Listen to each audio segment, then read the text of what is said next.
Welcome back for another edition of Ask Father Silva.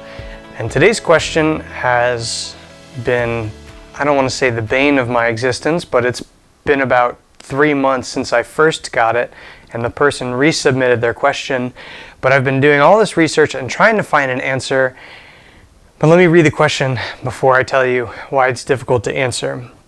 It is, at the end of time, when Jesus comes for us, will those souls on earth who are saved go right to heaven, or will they have to endure purgatory too?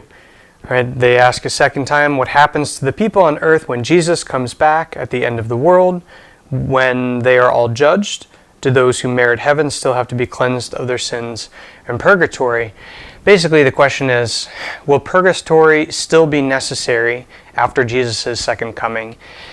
And the answer is, I have no idea. I have no idea, right? Maybe all of you out there, you have an answer, but I don't. But I wasn't even going to make this video because I don't have an answer, but I think it's important for you all to see the fact that even with all the resources available, I can't find an answer, right? Church fathers and what have you, I think we can maybe reason towards it, right? In the final judgment, right? In Jesus' second coming, right? There's a period of purification, albeit much more instantaneous than what we perceive purgatory to be, but purgatory exists outside of time, so what does it look like to wait in time? I don't know. There's a lot of things here and a lot of factors. The reality is this, I think that all of us will need some sort of purification.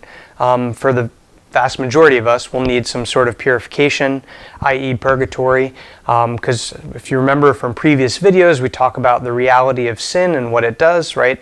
There's not only need for a confession, but also the purification of the remnants of what sin does, right? The stain of sin and how it affects us.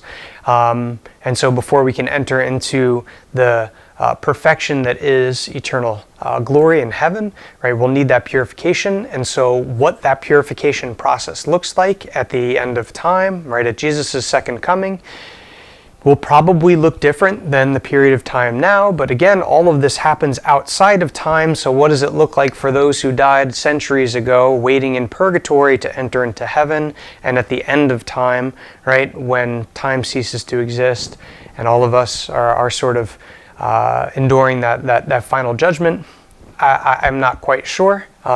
So all of this to say, I have no idea what the answer is definitively. If you find something, please email me and let me know, and I'll make a second video saying, right, we found it. I'll even give you a shout out should you want the glory. But